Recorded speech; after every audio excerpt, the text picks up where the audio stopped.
할렐루야.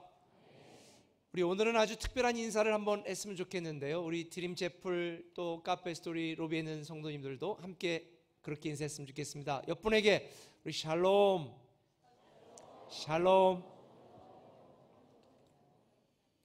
얼굴도 평안하게 인사를 해야 이 인사가 제대로 되는 거예요. 샬롬. 네. 우리 하나님의 말씀은 역대하 15장 10절에서 19절까지의 말씀을 번갈아며 읽습니다. 제가 먼저 읽겠습니다. 아사왕 제15년 셋째 달에 그들이 예루살렘에 모이고 그날에 노력하여 온 물건 중에서 소 700마리와 양 7,000마리로 여호와께 제사를 지내고 또 마음을 다하고 목숨을 다하여 조상들의 하나님 여호와를 찾기로 언약하고 이스라엘 하나님 여호와를 찾지 아니하는 자는 대소 남녀를 막론하고 죽이는 것이 마땅하다 하고 무리가 큰 소리로 외치며 비리와 나팔을 불어 여호와께 맹세하며 온 유다가 이 맹세를 기뻐한지라 무리가 마음을 다하여 맹세하고 뜻을 다하여 여호와를 찾았으므로 여호와께서도 그들을 만나 주시고 그들의 사방에 평안을 주셨더라. 아사 왕의 어머니 마아가가 아세라의 가증한 목상을 만들었으므로 아사가 그의 태우의 자리를 폐하고 그의 우상을 찢고 빻아 기드론 시냇가에 불살랐으니 산당은 이스라엘 중에서 제하지 아니하였으나 아사의 마음이 일평생 온전하였더라. 그가 또 그의 아버지가 구별한 물건과 자기가 구별한 물건 곧 은과 금과 그릇들을 하나님 전에 드렸더니 이때부터 아사왕 제35년까지 다시는 전쟁이 없으니라. 아멘. 우리가 지금 인사했던 샬롬은 예수님도 하셨던 인사예요. 예수님 당시도 그렇게 인사했고 지금도 이스라엘 가면 인사합니다. 샬롬, 샬롬이라고 인사를 합니다. 여러분 아시다시피 샬롬은 평안하세요 라고 하는 인사입니다. 평생 전쟁에 시달리며 살고 있는 이 이스라엘 백성들에게는 샬롬, 이 평안이라는 단어보다 더 소중한 단어가 없는 것 같습니다. 이 평안이라고 하는 단어는 정말 목숨처럼 굉장히 소중하고 귀한 단어입니다. 그러나 이스라엘 사람들에게만 필요한 단어는 아닌 것 같아요. 사실 정직하게 말하면 이 평안이라는 단어가 제일 필요한 사람들이 지금 살아가고 있는 저와 여러분 우리 모두가 아닐까라는 생각을 갖습니다. 살고 먹고 살기가 힘들다 보니까 많은 사람들이 치열한 전쟁을 치르듯이 살아가고 있습니다. 경제전쟁을 치르며 살아가고 있습니다. 얼마나 열심히 살아가고 있습니까?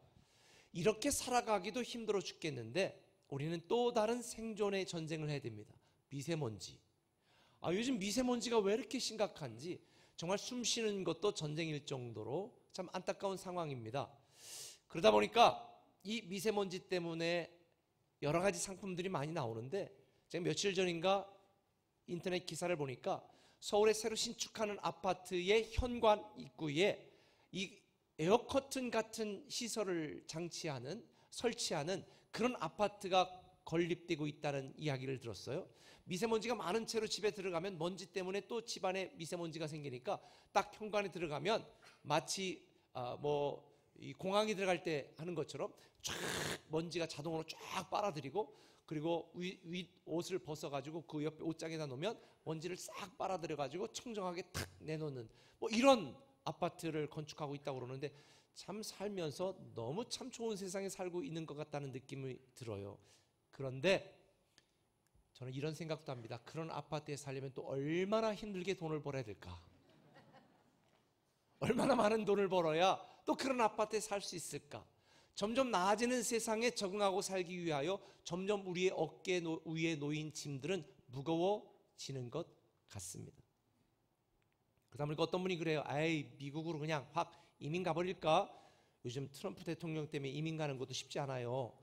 그런데 미국 가봐도 참 살기가 힘들어요. 저도 9년을 살다 왔지만 요즘 얼마 전에 보니까 제가 살았던 곳도 서부인데 그 서부에 산불이 나가지고 그냥 왜 이렇게 산불이 자주 나는지 수십 명의 사람들이 사망하고 이재민이 생기는. 미국 서부도 못 살겠다. 그럼 동부로 가지. 동부에도 제가 살아봤거든요. 여름마다 허리케인이 올라오는데 집이 막 날아가고 자동차가 날아가는 경우도 있어요. 지금 또 이 일찍 이른 폭설로 뉴욕이 지금 눈이 가득 쌓였다고 그러는데 동부도 살 곳이 못 됩니다. 그러니까 어떤 분이 그럼 동남아 가죠. 동남아 쓰나미하고 지진이 자꾸 생기는데 어떡할 건데. 한동안 은퇴이민도 유행했었는데 동남아도 못 살아. 그럼 유럽 가 살지. 유럽 가 살다가 테러 당하면 어떡하려고 그래요. 유럽에는 뭐 수시로 테러가 일어나니까. 그러다 보니까 살만한 곳이 없네. 그래도 세종이 제일 낫네. 근데 세종도 지난 10월 달 보니까요, 전국에서 교통사고 증가가 30% 증가해가지고 제일 교통사고율이 증가가 빠른 도시 중에 하나네요. 지난주에도 초등학생 애가 신호 위반한 버스에 치여가지고 중상을 입었다는 이야기 들었는데, 그런 뉴스가 나올 때마다 제 심장이 덜컥덜컥해. 혹시 우리 교회 성도는 아닐까. 그러니 이렇게 생각해 보면 세상에 안전하게 평안하게 살 곳이 아무것도 없는 것 같습니다. 지금 저와 여러분이 읽었던 오늘 본문의 내용이 바로 이 평안에 대한 이야기예요. 이스라엘 남유다의 세 번째 왕이었던 아사 왕이 왕위에 올랐을 때에 그 나라는 신생 왕국이라 여기저기 많은 도전하고 침략하는 다른 나라들로부터 살기도 힘들었던 그런 시대의 왕이 되었던 아사 왕. 근데 오늘 본문에 보면 7번이나 반복해서 하나님이 아사 왕과 그 나라 백성들을 평안하게 하셨더라라고 하는 말이 계속 반복이 됩니다. 저는 그래서 이 본문을 묵상하면서 어떻게 우리도 지금 이 시대를 살아가는 이 당시 아사 왕의 시대와 같은 이런 시대에 우리는 안전하고 평안한 삶을 누릴 수 있을 것인가, 그거를 배우려고 해요. 오늘 본문 한번 볼까요? 역대하 14장 2절. 어떻게 그렇게 됐을까? 한번 읽습니다.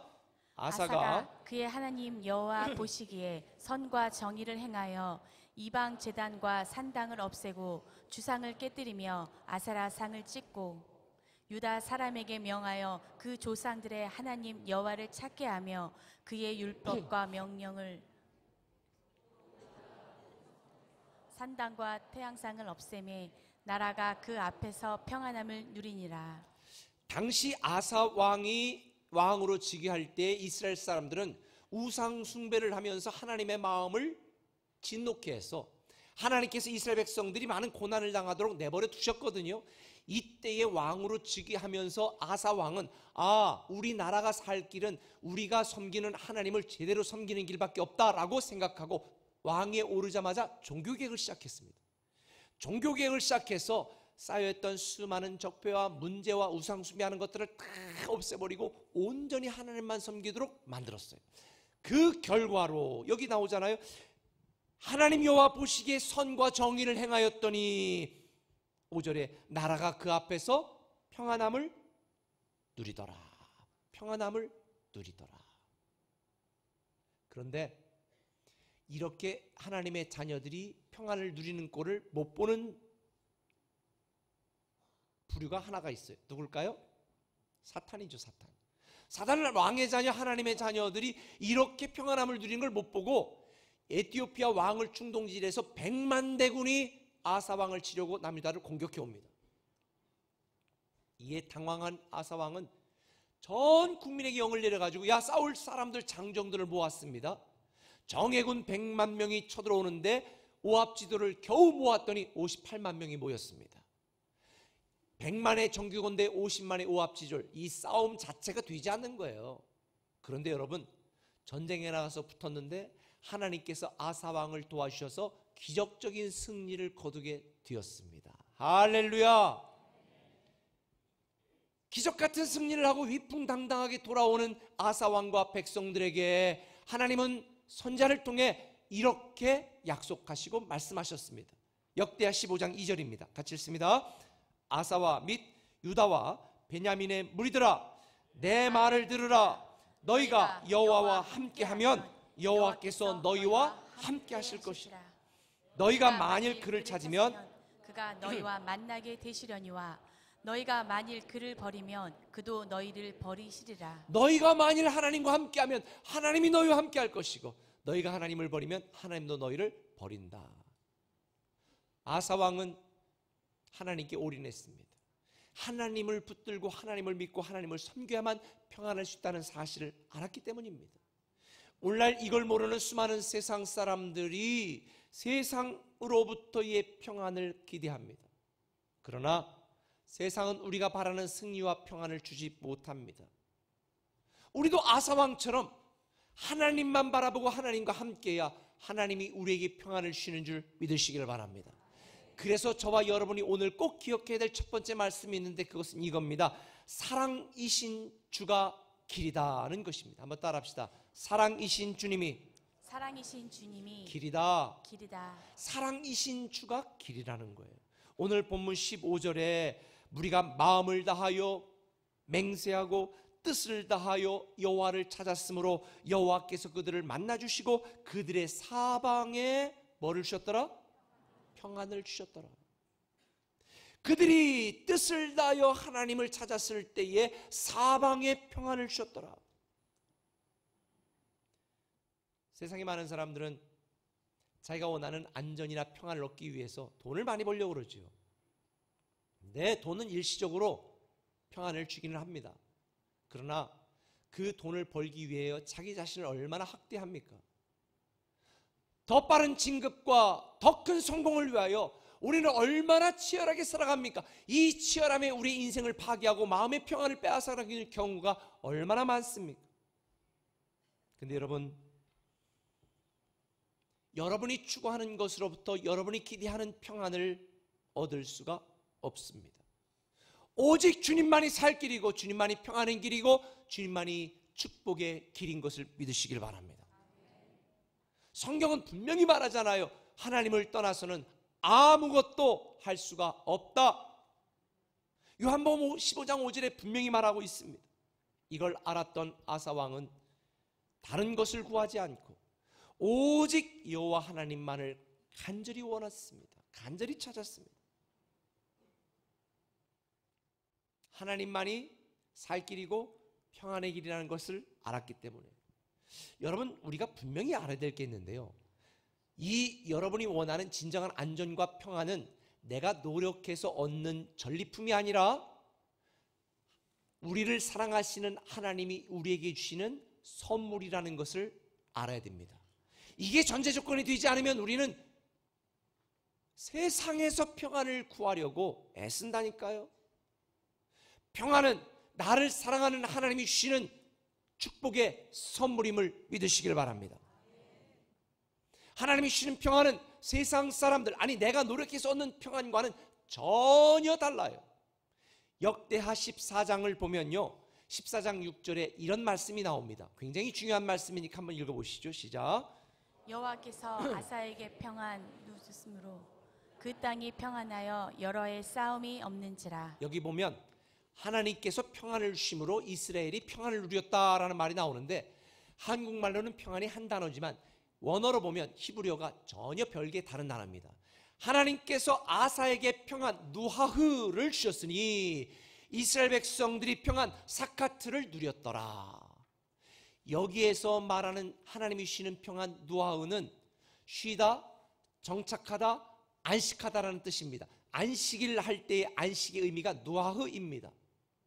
이것은 휴식과는 다릅니다. 우리가 노력해서 얻는 잠깐의 휴식과는 전혀 질이 달라요. 세상 사람들, 저와 여러분이 노력해서 얻는 평안은 누하흐가 아닙니다. 그런데 하나님께서 세상이 주지 않는 것 같은 정말 참된 안식과 이 평안 누하흐를 주셨더니 이스라엘 백성들이 사카트를 평안을 누렸다. 이 사카트는 하나님이 주시는 평안의 결과로 얻어지는 조용한 평화로운 모습을 의미하는 것입니다. 다시 말하면 우리가 원하는 사카트, 조용한 평안은 하나님이 주시는 누하흐, 이 진짜 평안이 주어지지 않으면 누릴 수 없는 것입니다. 하나님이 주시는 평안 누하흐가 주어져야 우리가 누릴 수 있는 평안 사카트를 받게 되어지는 것입니다. 다시 말하면 하나님이 주시는 평안이 본질적인 평안이라는 것입니다. 이 평안은 우리의 상황과 환경과 우리의 여건을 뛰어넘는 평안입니다. 내가 아파도 누릴 수 있는 평안, 내가 승진에 누락되어서 열받을 때도 누릴 수 있는 평안, 내 사업이 잘 안 될 때도 누릴 수 있는 평안, 애가 수능을 망쳤어도 누릴 수 있는 평안, 이것이 바로 하나님이 주는 상황과 환경을 초월한 노하우 평안인 줄 믿으시길 바랍니다. 그래서 예수님께서 요한복음 14장 27절에 이렇게 말씀했습니다. 평안을 내가 끼치노니 곧 나의 평안을 너희에게 주노라. 내가 너희에게 주는 것은 세상이 주는 것과 같지 아니하니라. 너희는 마음에 근심하지도 말고 두려워하지도 말아라. 하나님이 우리에게 주시는 본질적인 평안 노하우는 걱정도 없고 두려움도 없고 근심도 없는 평안인 줄 믿으시길 바랍니다. 그래서 시편 4장 7, 8절에 보면 이걸 알았던 시편 기자는 내가 평안히 눕고 자기도 하리니 나를 안전하게 살게 하시는 이는 누구시다? 여호와시니라. 그렇습니다. 우리를 사랑하시는 주님이 살 길입니다. 축복의 길입니다. 평안의 길입니다. 이걸 알고 믿고 아사왕은 본문에 보니까 하나님께 가장 귀한 것들을 구별하여 예배한 것입니다. 여러분, 더 많이 소유의 평안을 누리려는 여러분의 욕심은 오히려 여러분의 평안을 뺏어갑니다. 더 빨리 출세하고 더 많은 것을 갖고 더 크게 성공해서 내가 평안을 누려야지, 안전한 삶을 누려야지, 그 치열함이 여러분의 영혼을 파괴합니다. 그렇게 열심히 노력하지 말라는 얘기가 아닙니다. 제가 여러분에게 말씀드리는 핵심적인 요지는 우리 사람이 누릴 수 있는 최고의 본질적인 평안은 하나님께로부터 온다는 것입니다. 하나님이 주시는 선물이라는 것입니다. 하나님이 주시는 축복이라는 것입니다. 그래서 유다서 1장 11절은 하나님이 주는 평안 대신에 자기가 노력하여 얻는 평안을 추구하는 사람들에게 주시는 말씀입니다. 그들에게는 불행이 닥칠 것입니다. 그들은 가인의 악한 길을 따르고 돈을 위해 발람의 잘못된 길로 달려갔으며 고라처럼 하나님을 거역하여 멸망으로 치닫고 있습니다. 우리 사랑하는 꿈의 가족 여러분, 하나님이 아닌 다른 곳에서 평안을 찾지 마시기 바랍니다. 하나님이 아닌 다른 곳에서 축복을 기대하지 마시기 바랍니다. 하나님이 아닌 다른 일에서 여러분의 기쁨을 찾으러 가지 마세요. 주님이 기쁨의 길이고 주님이 축복의 길이고 주님이 평안의 길이고 주님이 살 길입니다. 평안은 내가 강할 때 생기는 보상이 아니라 하나님이 나에게 주시는 축복이요 선물. 우리가 부른 찬양처럼 오직 주만이 우리의 힘이시고 산성이시고 피할 요새신 걸 믿으시길 바랍니다. 그래서 잠언에 보면 잠언 3장 17절에 이렇게 말합니다. 그 길은 즐거운 길이요 그 접경은 다 평강이니라. 주님이 즐거운 길이요, 주님을 따르는 길이 평안의 길이요, 주님이 가시는 길이 행복한 길이니 여러분들이 가고 싶은 길을 가는 것이 아니라 주님이 가라고 하는 길, 주님이 기대하시는 길, 주님이 원하시는 길을 가야 우리는 주님이 주시는 본질적인 평안을 누리고 사카트 평안한 삶을 살게 될 것입니다. 내 안에는 모든 탐욕, 야망, 욕심이 죄입니다. 저도 철없을 때는 이 야망과 욕심이 가득했었습니다. 그러나 하나님을 믿고 하나님을 따르다 보니 그것이 얼마나 부질없는 일인지, 하나님을 잘 섬기고 하나님을 따르는 길, 하나님이 가라고 하는 길을 가는 것이 축복이고 성공이라는 것을 깨달았습니다. 그래서 요한복음 16장 33절은 저와 여러분 우리 모두에게 이렇게 말합니다. 같이 읽습니다. 이것을 너희에게 이르는 것은 너희로 내 안에서 평안을 누리게 하려 함이라. 세상에서는 너희가 환난을 당하나 담대하라. 내가 세상을 이기었노라. 하나님이 주시는 평안을 우리가 추구하고 그 평안을 소유하면 우리는 그 어떤 상황에서든지 승리할 수 있습니다. 두려워하지 마시고 담대함으로 상황이 최악의 상황이라도 깊은 잠을 자시고 평안한 마음을 유지하는 저와 여러분 되시기를 예수님의 이름으로 축원합니다. 하나님이 사랑하는 자들에게는 합력하여 선을 이루시고 마지막에 웃게 만드십니다. 할렐루야. 그렇다면 여기서 한 가지 문제가 있습니다. 나를 사랑하는 하나님이 그렇게 하셨다면, 그렇다면 문제가 뭔가? 왜 우리는 그토록 오랫동안 신앙생활 하면서도 이 평안을 누리지 못하고 하나님의 축복을 경험하지 못하는가? 이유가 있습니다. 한번 따라합시다. 순종하는 내가 순종하는 내가 답이다. 답이다. 순종하는 내가 답이에요. 문제가 나에게 있는 것이지 다른 사람에게 있는 게 아니에요. 문제가 하나님께 있는 게 아닙니다. 나에게 있는 것입니다. 하나님은 이미 우리를 위하여 다 예배해 놓으셨다니까요. 그 하나님의 말씀에 내가 순종하느냐 순종하지 않느냐가 달린 거예요. 오늘 본문에 보면 16절에 이런 내용이 나옵니다. 같이 읽어볼까요? 아사왕의 어머니 마아가가 아사라의 가장한 목상을 만들었으므로 아사가 그의 태우의 자리를 폐하고 그의 우상을 찢고 빻아 기드론 시냇가에서 불사랐으니. 이 아사왕이 왕이 오르고 종교개혁을 시작하면서 모든 백성들에게 하나님을 섬기지 않고 우상을 섬기는 자들은 다 죽여버리겠다고 말했어요.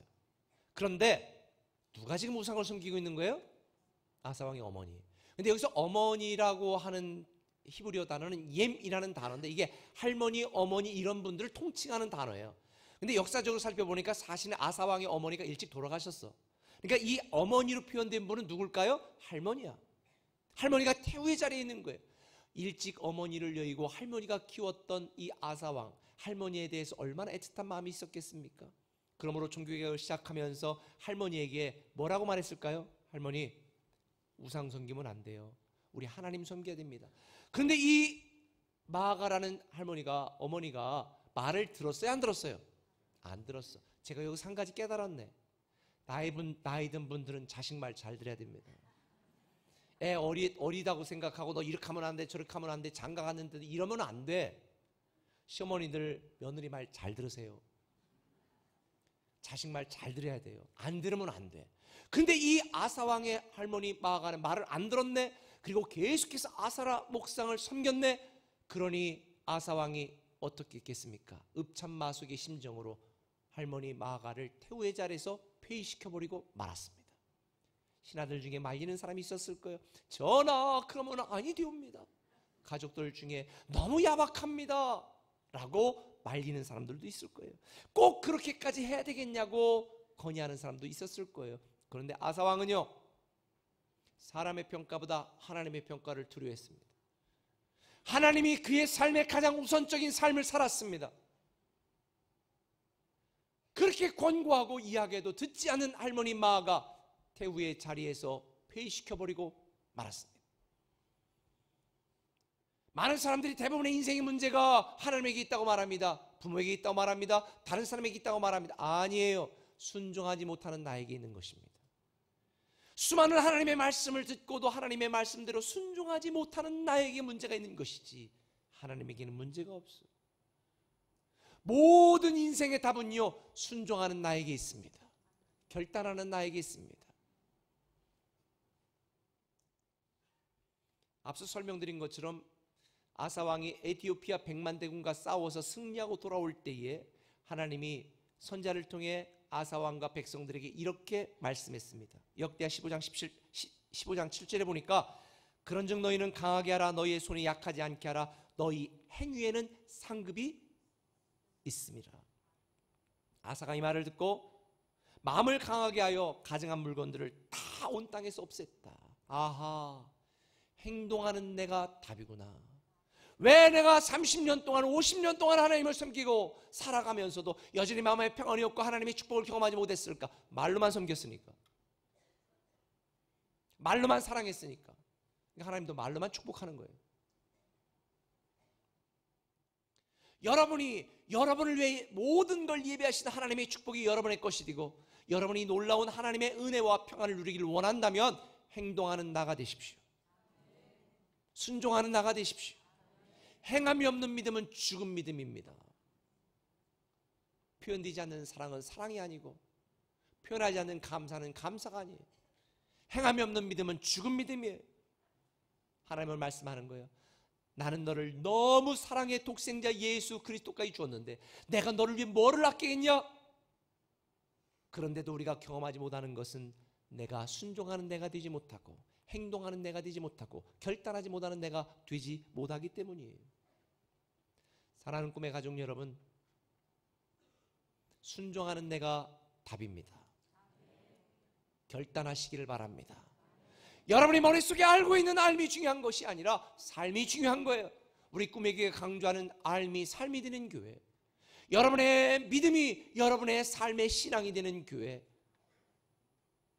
사실 대부분의 문제의 원인은 우리 자신에게 있죠. 문제의 해답도 나에게 달려 있습니다. 솔직히 믿음의 길을 가다 보면 외로울 때, 답답할 때, 슬플 때도 있어요.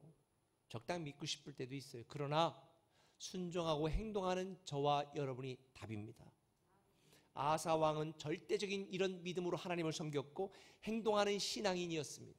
그때 하나님은 아사 왕과 온 나라 민족에게 평안하게 하신 것입니다.